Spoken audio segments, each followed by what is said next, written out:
அஸ்ஸலாமு அலைக்கும். Welcome to FM சமையல். ஹலோ ஃப்ரெண்ட்ஸ், எல்லோரும் எப்படி இருக்கீங்க? இன்றைய ஸ்பெஷல் ஆரோக்கியம் நிறைந்த சூப்பரான நம்ம உடம்புக்கு ரொம்ப ரொம்ப ரொம்ப சத்துக்கள் நிறைந்த கருவேப்பிலை குழம்பு தான் செய்ய போகிறோம். சாப்பிட வாங்க. நான் சாப்பிட்டு பார்த்தேன். சூப்பராக இருந்துச்சு, அருமையாக இருந்துச்சு. செய்முறையை பார்த்துருவோம். அடுப்பை ஆன் பண்ணி ஒரு கடாயை வச்சுருக்கேன். அதில் நல்லெண்ணெய் தான் விடணும். இதில் குக்கிங் ஆயில் தான் விட்டுருக்கேன். நல்லெண்ணெய் இல்லை, அதனால் குக்கிங் ஆயில் விட்டுருக்கேன். நல்லெண்ணெயில் செய்தால் சூப்பராக இருக்கும். இப்போ 1 கப் அளவுக்கு கருவேப்பிலை எடுத்துக்கங்க. அதை நல்லா க்ளீன் பண்ணிவிட்டு வடிகட்டிட்டு இப்போ எண்ணெயில் சேர்த்து நல்லா வதக்கி விட்டுக்குன்னு. இது முடிக்கெலாம் ரொம்ப நல்லது. நம்ம உடம்புக்கும் உள்ளுக்கு சாப்பிட்டாலும் ரொம்ப சத்துக்கள் நிறைய இருக்கிறது. இந்த கருவேப்பிலைக்கு நிறைய நிறைய நிறைய சத்துக்கள் கொட்டி கொட்டி கிடைக்கிறது. எல்லாம் உள்ளுக்கும் சாப்பிடுங்க. இப்போ பூண்டு ஒரு 4 பல் போடுங்க.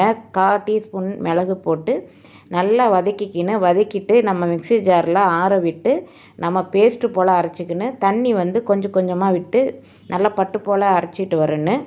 சில பேர் அதில் பொடி பண்ணி போடுவாங்க. இது பேஸ்ட்டு போல் நம்ம அரைச்சிக்கணும். பேஸ்ட்டு போல் அரைச்சா தான் இந்த குழம்புக்கு சூப்பராக இருக்கும், அருமையாக இருக்கும். இதை நம்ம நல்லா வதங்கி வந்துருச்சு. இந்த ஸ்டேஜில் நம்ம மிக்ஸி ஜாரில் எடுத்துப்போம்.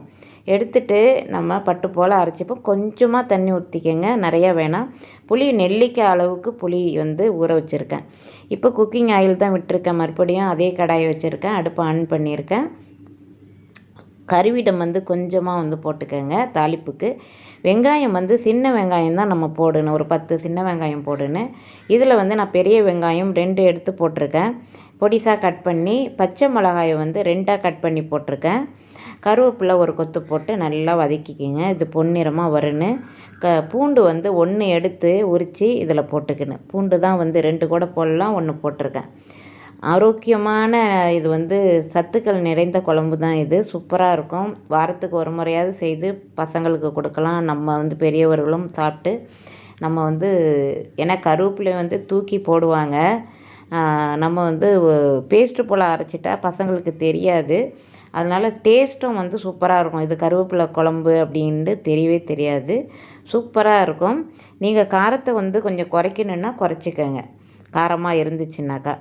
இப்போ புளி தண்ணியை நான் அந்த மிக்ஸி ஜார்லேயே கொஞ்சம் கலந்து புளி தண்ணியை கரைச்சி இதில் விட்டுக்கிட்டால் ரொம்ப தண்ணியாக வேணாம், இது திக்னஸாக தான் இருக்குன்னு நம்ம கலக்கி விட்டுப்போம். இப்போ மசாலாவை இதில் சேர்த்துருவோம். 1 டீஸ்பூன் மிளகாய்த்தூள், 2 டீஸ்பூன் மல்லித்தூள், 1/4 டீஸ்பூன் மஞ்சத்தூள். அவ்வளோதாங்க. நீங்கள் 1/2 டீஸ்பூன் போட்டாலும் போட்டுங்க. ஏன்னா மிளகு வேறு நம்ம அரைக்கிறோம். பச்சை மிளகாவை கீறி போட்டிருக்கோம். நீங்கள் பச்சை காரமாக இருந்தாக்கா கொஞ்சம் கம்மி பண்ணிக்கங்க. எனக்கு கரெக்டாக இருந்துச்சு. உப்பு தேவையான அளவு உப்பு போட்டுக்கோங்க. போட்டு மிக்ஸ் பண்ணுங்கள். மிக்ஸ் பண்ணிவிட்டு இந்த கருவேப்பிலையை முடிக்கலாம் நம்ம தேங்காய் எண்ணெயில் வறுத்துட்டு நம்ம காய்ச்சி கருவேப்பிலையை போட்டு காய்ச்சி தலைக்கு தேய்ச்சி வந்தால் முடியெலாம் கொட்டாமல் வளரும். அதுமாதிரி உள்ளுக்கு சாப்பிட்டுட்டு வந்தால் ரொம்ப நல்லது. இந்த தக்காளி 2 எடுத்து பேஸ்ட்டாக அரைச்சிருக்கேன். இது வதக்கும் போதே வதக்குன்னு நான் மறந்துட்டேன். அதனால் இப்போ தக்காளி பேஸ்ட்டையும் போட்டு 2 தக்காளி எடுத்திருக்கேன். கொஞ்சமாக தான் புளி சேர்த்துக்கின்னு தக்காளி போட்டு மிக்ஸ் பண்ணிவிட்டு மூடி போட்டு மூடின்னு நல்லா கொதி வந்துடும்.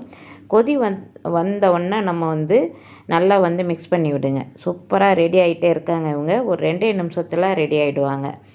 இப்போ நம்ம கொஞ்சமாக வெல்லம் எடுத்து போட்டுக்கணும். ஒரு சொட்டு, ஒரு சின்னதாக ஒரு வெல்லம் எடுத்து போட்டுட்டு மிக்ஸ் பண்ணி விட்டுட்டு ஒரு 2 நிமிஷம் மூடி போட்டு மூடிடுங்க. ஆரோக்கியம் நிறைந்த கருவேப்பிலை குழம்பு ரெடி ஆகிடுவாங்க.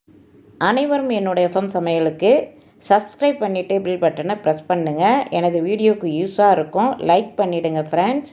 சூப்பராக ஹெல்த்தியான கருவேப்பிலை குழம்பு ரெடி ஆகிடுச்சு. அடுப்பை ஆஃப் பண்ணிவிடுவோம். சாப்பிட வேண்டியது தான்.